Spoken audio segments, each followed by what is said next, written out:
Hello artists, Ava here, and in today's video we are doing something that I have been extremely excited about for a little while now, which is testing out these watercolor pencils and watercolor pens. I am in no way an expert at watercolor, and that is probably one of my worst mediums that I use, but I was extremely excited for this because I really wanted to try out these pencils and watercolor pens to see if they work. As shown on screen, I kind of got a little art haul of supplies. I have 2 watercolor pads. One was a cheaper one that I had used before, and this one being shown now is a more expensive one that I recently got. I also got obviously the markers and watercolor pencils. So I had to swatch every single one of these pencils and markers, which obviously is a lot of pencils and markers because I think there was like about 36 pencils or markers in each set. So this took a really long time. The problem with both the watercolor pencils and the markers is that it didn't say like the name of the pencil or marker on the side of the barrel at all.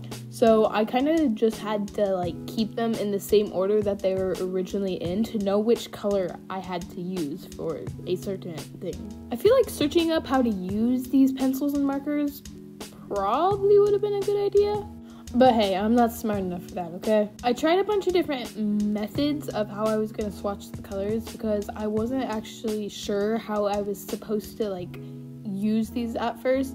I just did a little bit of color in the corner and added water, which worked decently enough, but I ended up just coloring in like a certain area and then adding water, which worked way better. Hey, so I'm back a day later and I was just re-listening to my voiceover to know what to say next, and I realized how cringy and stupid my voiceovers are, and I would need to talk about the drawing because that's like the whole point of the video, but like I feel like talking about the drawing is boring, so if you have any ideas of what to talk about, leave them down below because I'm kind of stuck.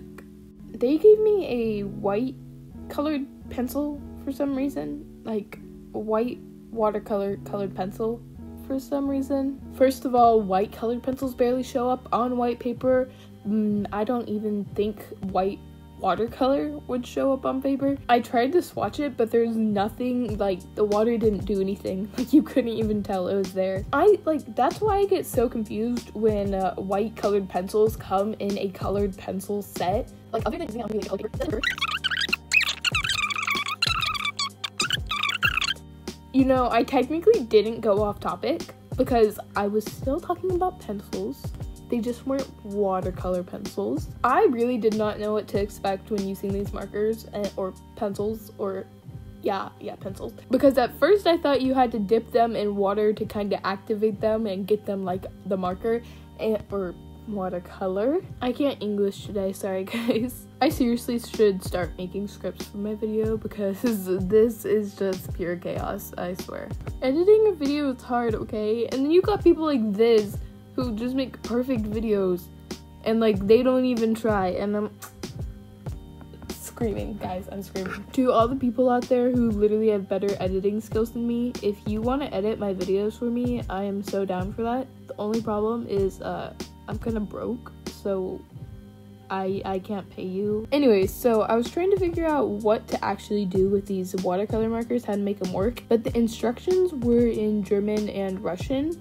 I don't know either German or Russian, so that was very helpful. I probably should have researched how to use them instead of just like winging it, but I didn't, of course. The markers were way more pigmented than the pencils. I don't know if it was because I was just laying down more ink or what, but I just loved the color so much more, and the yellow actually showed. I preferred using the pens a bit more just because the actual like pigment actually like spread and was way more vibrant. I also tested out the blending, and when I did blend the colors, it worked out very well. Later on, not so much, but it could have just been because the colors I did blend first were similar colors. So I had this book for a little while, which was like a watercolor with me book that was in the jungle. I will hopefully link it in the description below It's a wonderful book. It's really great in teaching you how to paint with watercolor, and I absolutely love it. I decided to use the markers to paint this gorgeous flower, and obviously her version of this flower was absolutely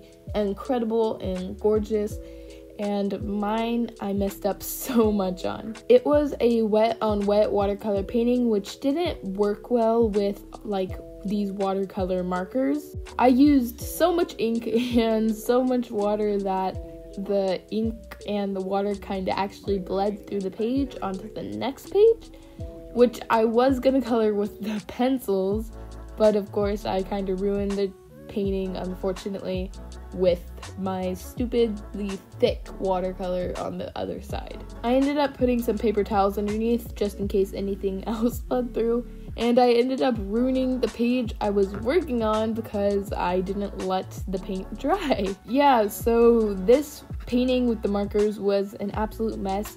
I just kept pushing through. I'm like, get past the ugly stage, get past the ugly stage. The whole thing was the ugly stage. It didn't get better. And I kept trying a new technique on each leaf or petal to see if I could fix it maybe. No, I did not fix it. And that, kids, is why you do not do wet on wet watercolor paintings with markers. I kind of ended up scrapping that one, and I moved on to using the pencils on this frog dry on dry. And oh my goodness, this worked so much better. I kind of mixed the colors a bit at first by just adding yellow and green on top of each other, which kind of didn't mix as much as I wanted it to, but it looked so much better than that flower. I learned that you had to add like the pigment where you wanted the pigment to make it like all vibrant. So wherever you wanted the pigment, you had to color it in just a little bit, otherwise it wouldn't be there. I probably shouldn't have used a book for these pencils and markers and just used straight up watercolor for this book, because it does not really work as well as I wanted it to. But then again, this frog turned out pretty great compared to that flower. I really don't like that flower.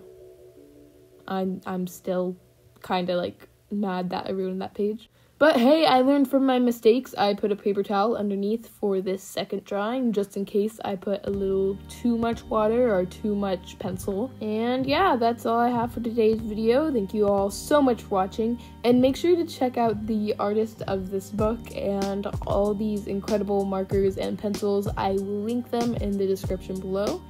Again, that's all I have for today's video. Thank you guys all so much for watching. Bye!